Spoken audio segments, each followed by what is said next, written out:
Okay, I think I'm gonna start doing this from now on.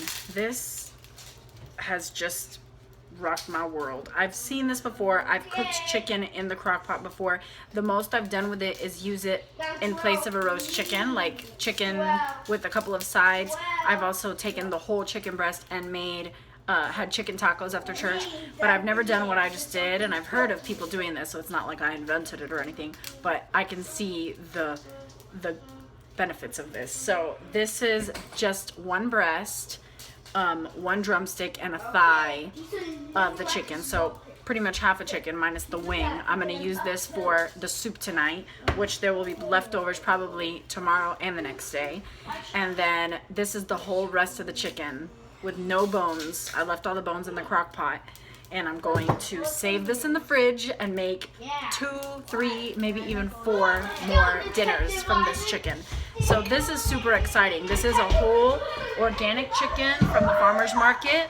It was 6 pounds, so it's pretty big. He always saves the biggest ones for me. I'm like, give me the 2 biggest chickens you have. Normally it's 6 pounds, 6.5 pounds. This one was a 6-pounder.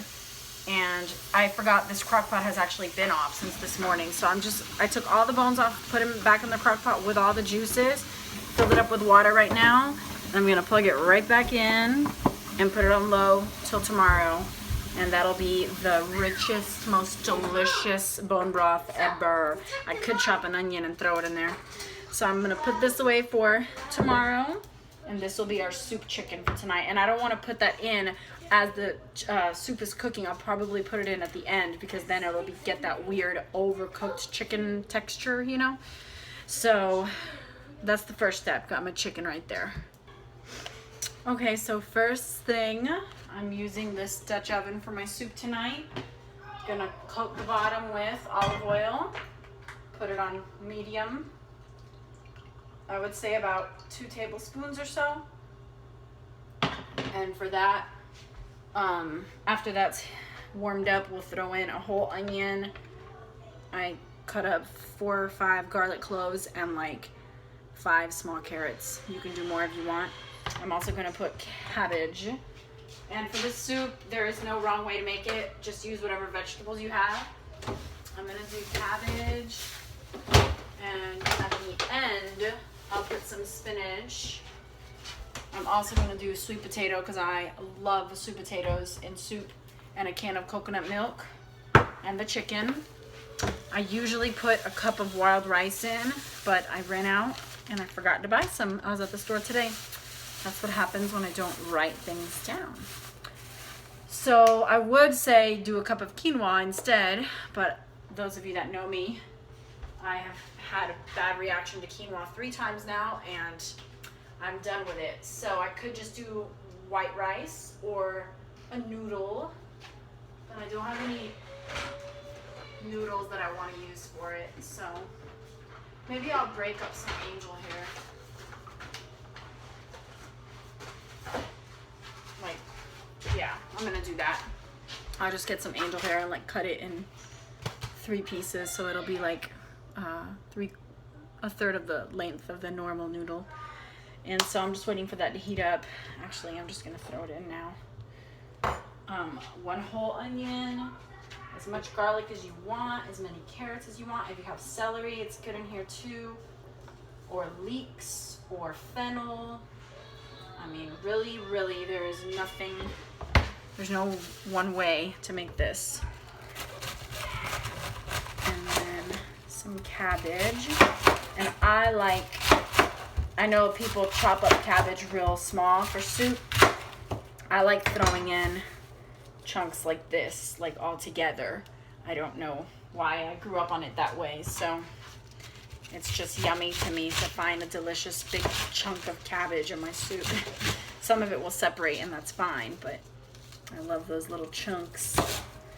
They get so tender and delicious.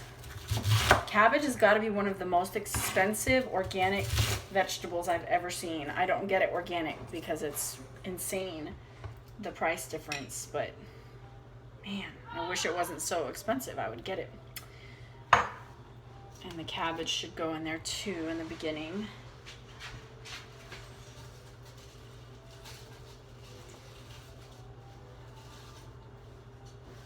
And the secret to why this soup is so amazing is the bone broth. That's really, really it. Anybody could do this.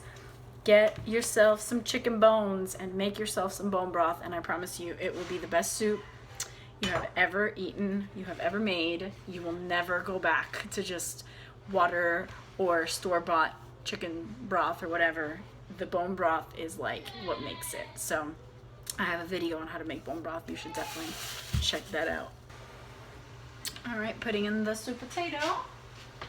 And obviously you could do white potato instead, or cauliflower, or broccoli, or anything you want. I just really enjoy sweet potato and soup. You could do butternut squash too. That's yummy. I'm just gonna stir this around.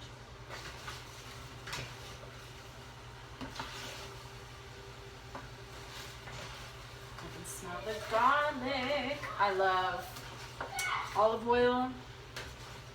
Is like so good. I just love it. And when it's sauteing with onions and garlic, there's nothing like that smell. You okay? What is that? Mom's.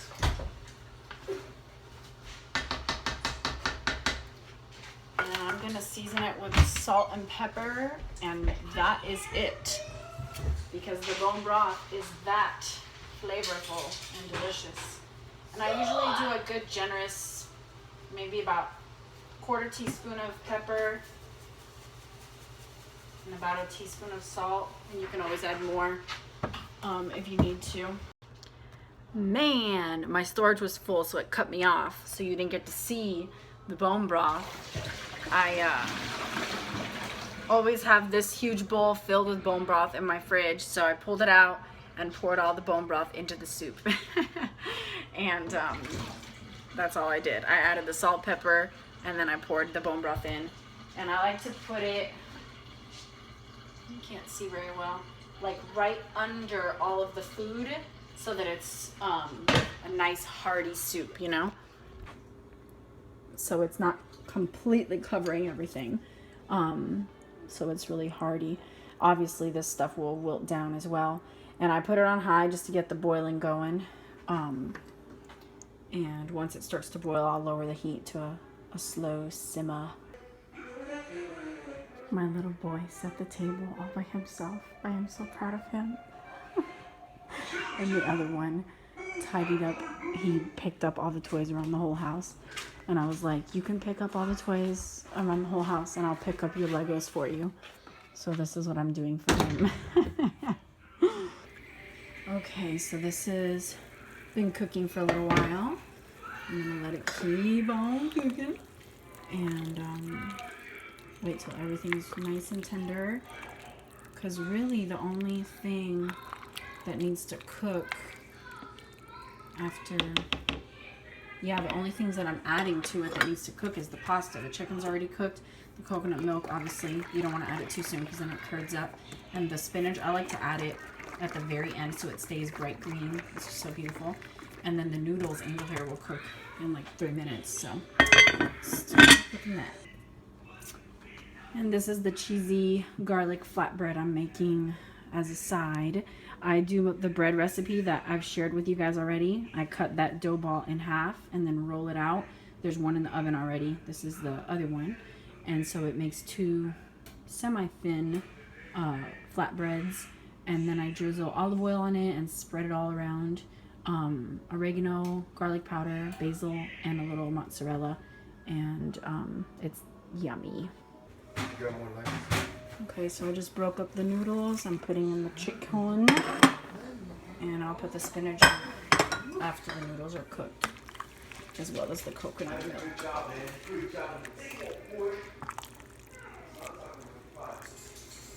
Yum. It smells great.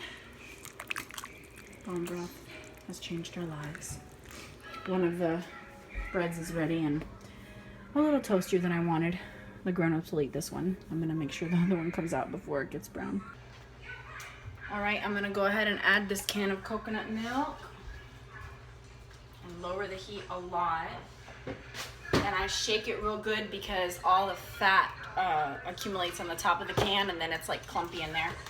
And then I'm gonna put in 1, maybe 2 handfuls of spinach. And I'm gonna go ahead and lower the heat to like 1. Stir it all up and it's ready.